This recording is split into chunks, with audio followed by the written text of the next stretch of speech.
गोरखपुर नाम का एक गांव हुआ करता था। उस गांव में ज्यादा लोग नहीं रहते थे। उस गांव में एक गर्भवती विधवा औरत रहती थी। उस औरत का नाम कमला था। कमला अपने घर में अकेली रहती थी। उसके पति की सारी जायदाद उसके नाम हो गई थी, पर सभी गांव वाले उस औरत को मनहूस औरत समझा करते थे और सभी उससे नफरत किया करते थे।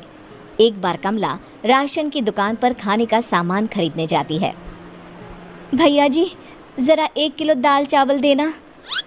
अरे हाय हाय हाय हाय हाय, अरे मनहूस औरत, मेरी दुकान में अपशुगन करवाने आ गई क्या? हैं? चल जा यहाँ से, मैं कुछ नहीं देने वाला हूँ तुझे। भाग भाग यहाँ से, चल जा, निकल। भैया जी, ऐसा मत कहिए, मैं गर्भवती हूँ, मुझे खाने की बहुत ज़रूरत है, मुझे खाना दे दीजिए। दुकानदार कमला को वहाँ से धक्के मारकर भगा देता है। तभी कमला रोते रोते उस गांव के किन्नरों के इलाके में आ जाती है। गांव वाले किन्नरों को उसी इलाके में रखा करते थे, क्योंकि वो लोग किन्नरों को पसंद नहीं करते थे और उनके इलाके में रहने से मना करते थे। तो किन्नरों ने उसी गांव में अपना एक इलाका बना लिया था। जब किन्नर लोग देखते हैं कि एक गर्भवती महिला रोते रोते उनके इलाके में आ गई है, तो सारे किन्नर कमला के पास जाकर उसका हाल पूछने लगते हैं। क्या हुआ बहन, तुम्हारी गर्भवती अवस्था में इतनी बुरी हालत कैसे? तुम रो क्यों रही हो? तुम डरो मत, हम तुम्हें कोई नुकसान नहीं पहुंचाएंगे। तुम शांत होकर सब बताओ कि हुआ क्या है। मैं कमला हूँ, मैं गांव के दूसरे इलाके से आई हूँ। 2 महीने पहले ही मेरे पति की मौत हुई है। मुझे गांव के लोग मनहूस मानते हैं, क्योंकि मैं विधवा हूँ और गर्भवती भी।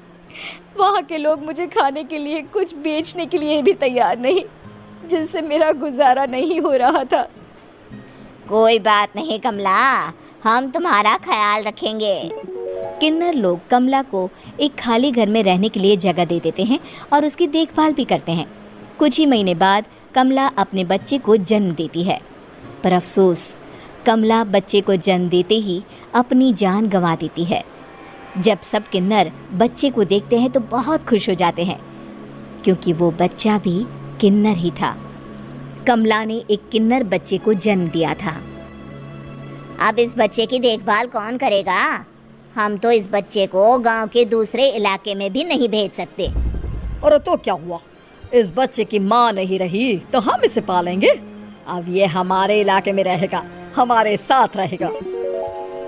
फिर वो किन्नर उस किन्नर बच्चे को गोद ले लेते हैं, उसका नामकरण कराते हैं।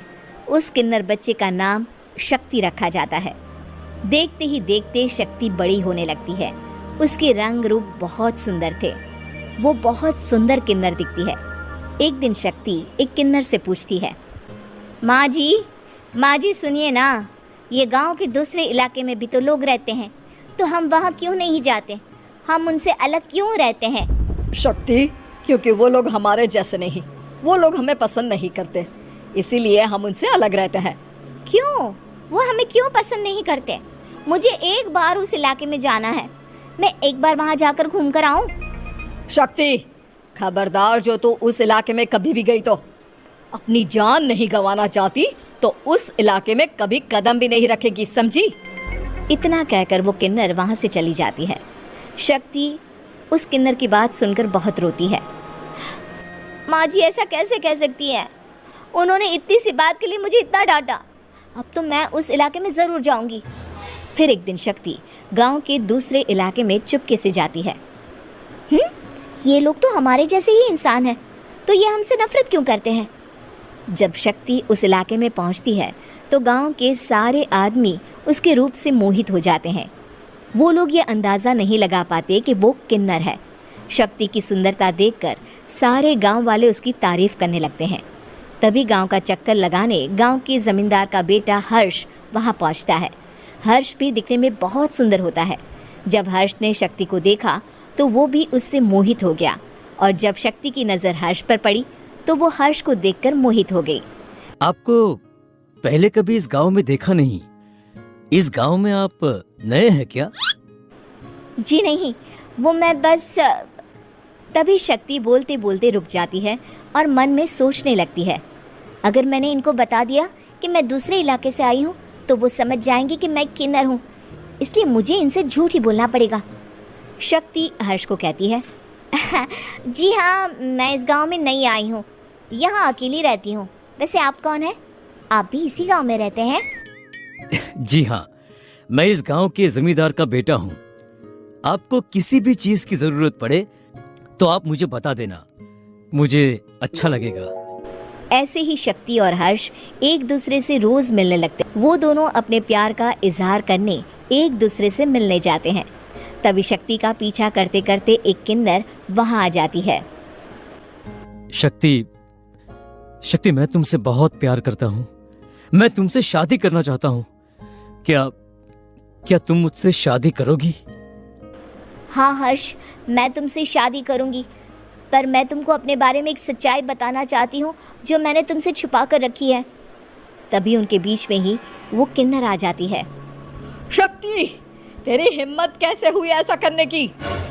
वो किन्नर शक्ति को खींचकर गांव के जमींदार के पास ले जाती है। हर्ष भी वहां शक्ति को बचाने के लिए पहुंच जाता है। जमींदार शक्ति और हर्ष के प्यार के बारे में सुनकर गुस्से में आ जाता है और शक्ति को गांव के बाहर निकालने की सजा देता है। शक्ति ये बात सहन नहीं कर पाती और कुएं में कूदकर अपनी जान दे देती है। जमींदार हर्ष की शादी गांव की एक लड़की से करवा देता है, पर हर्ष इस शादी से खुश नहीं होता। शक्ति अपना बदला लेने के लिए मरने के बाद किन्नर चुड़ैल बन जाती है। अब मैं इन गाँव वालों को नहीं छोड़ूंगी, अब इनसे मैं अपने प्यार का बदला लूंगी। किन्नर चुड़ैल गांव वालों को परेशान करना शुरू कर देती है। एक बार वो रात को गांव के खेतों में पहुंच जाती है और वहां आग लगा देती है। सारी फसल जल के राख हो जाती है।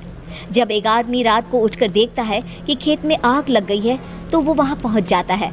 वो देखता है कि खेतों के बीचों बीच एक किन्नर चुड़ैल खड़ी है और वहां खड़े होकर ताली बजा रही है। गांव वाला किन्नर चुड़ैल को देखकर बेहोश हो जाता है। जब सुबह उस आदमी को होश आता है तो वो सीधा जमींदार के पास जाता है। अरे जमींदार साहब, अरे वो किन्नर चुड़ैल ने मेरी सारी फसल चला दी। अब मैं क्या करूंगा? क्या होगा मेरा? जमींदार चुड़ैल किन्नर का नाम सुनते ही सब कुछ समझ जाता है। अब वो बहुत डर जाता है। उसी रात को जब जमींदार डर के मारे अपने कमरे में सो नहीं पाता, तभी वहां अचानक से किन्नर चुड़ैल आ जाती है। किन्नर चुड़ैल जोर जोर से जमींदार के आगे खड़ी होकर हंसने लगती है और ताली बजाने लगती है। जमींदार उस डरावनी किन्नर चुड़ैल को देखकर बहुत डर जाता है। तूने मेरे साथ बहुत बुरा किया, अब मैं तुझे जान से मार दूंगी। नहीं नहीं नहीं नहीं नहीं, मुझे माफ कर दो, मुझे मत मारो। मैं कभी ऐसा दोबारा नहीं करूंगा। अब तुम जो बोलोगी वही मैं करूंगा। ठीक है, मैं चाहती हूँ कि किन्नर इलाका गांव के इलाके से जुड़े और गांव का कोई भी आदमी किन्नर समाज से द्वेष न करे, उससे नफरत न करे, नहीं तो मैं सारे गांव को मार दूंगी। और तुम गांव में एक नया कानून बनाओ कि अगर किसी ने भी किन्नर समाज को हानि पहुंचाने की कोशिश भी करी या इनसे भेदभाव करने की भी कोशिश करी तो उनको कड़ी से कड़ी सजा मिलेगी। हाँ हाँ हाँ हाँ, मैं ऐसा ही करूंगा। तुम जो बोलोगी वो मैं करूंगा, पर मुझे जाने दो प्लीज। तब वो किन्नर चुड़ैल वहां से चली जाती है। गांव का जमींदार किन्नर चुड़ैल का कहा मानते हुए दोनों इलाकों को एक कर देता है और नया कानून भी लागू कर देता है। तब से वहां किन्नर समाज और बाकी गांव वाले शांतिपूर्वक रहने लगते हैं।